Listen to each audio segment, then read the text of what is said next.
twebwe nk'urugaga rw'abavuzi gakondo turishimira intambwe nziza twateye, ariko tubikesha ubuyobozi bwiza bw'igihugu cyacu budahwema kutureberera. Murakoze cyane abakurikiye Karungu TV. Ubu rero twari turi mu muganura wa koperative gusigasira ibimera. Nkaba nifuzaga kumenya uko byagenze, ese muri makeya uyu muganura wagenze gute? Uyu muganura nabonye umeze neza, umuganura w'abavuzi gakondo. Naje nsanga nyine umeze neza nta kibazo.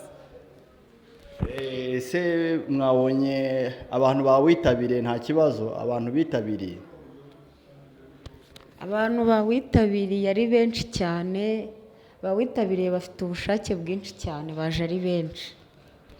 reka tuvugane n'umuyobozi w'abavuzi gakondo hano mu karere ka Musanze, nawe atubwire uko byagenze ku bigendanye n'umuganura, noneho anadusobanurire ibijyanye n'ingamba zihari nshyashya za koperative gusigasira ibimera. Nsanze uri kunywa ibinyobwa, ibyo ni ibiki urimo gusoma? Mu by'ukuri rero mu muganura natwe nk'abavuzi gakondo tuganura nyine ibyacu tu. Nuvuga ngo uyu ni umutobe ukozwe mu gisura, ukozwe mu mazi meza, igisura, ubuki ndetse n'umubirizi. Uyu rero ni umutobe nahisemo ko ngusangira n'abavuzi gakondo tubana hano mu karere ka Musanze, uretse ko bitabujije ko nusoma agafana ari karanywa, urya inyama akayirya, ariko uyu mutobe rero nawo ni umutobe ugizwe n'amazi meza, igisura, ubuki ndetse n'umubirizi. Turashaka kugira ngo ibi bimera Imana yaduhaye tubibyaze umusaruro nk'abavuzi gakondo, kandi bigirire imibiri yacu umumaro. Niyo mpamvu iki ni igisura rero nywa, nta kindi. Murakoze.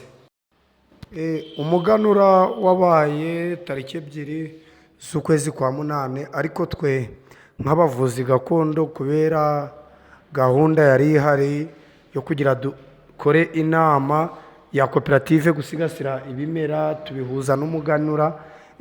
Ubwo niyo mpamvu twawuriye ku tariki 4 tukawusangira ku tariki 4 uyu munsi dimanche.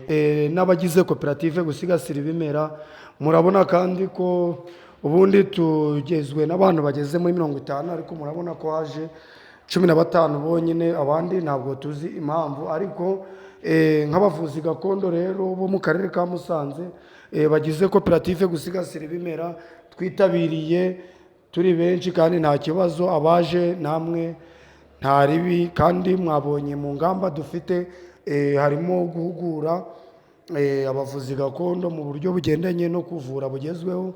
Ikindi ndagira ngo mbwire abavuzi gakondo bose bo mu karere ka Musanze, aho muri muherereye muzumva mutabashije kuboneka, mbabwire yuko ubuvuzi gakondo bwubawe, kandi abavuzi gakondo mwumve ko nta kibazo, tugiye gukomeza gukora dushize hamwe imbaraga, tukaba twabasha gukomeza gupimisha imiti yacu. Kandi nk'uko wabibonye urabona dufite amasabune n'amavuta, ndetse dufite aya makara ureba, aya ni amakara akozwe mu bishishwa by'imbuto, n'imbuto. Aya makara rero akubye andi kuvura inshuro 15. Rero byaba byiza abantu mwese mugiye mugura ibintu cyangwa se produit za koperative gusigasira ibimera, kuko murabona ko turi gutunganya ibisura, murabona ko turi gukora ibintu byinshi bitandukanye nk'uko mubibona hano kuri koperative. Nuko gahunda zimeze, kandi ibintu byose nta kibazo. N'abari hano twakomeje gusangira nyine turyoherwa, turya twishimye tunanywa, n'ukuri nta kibazo.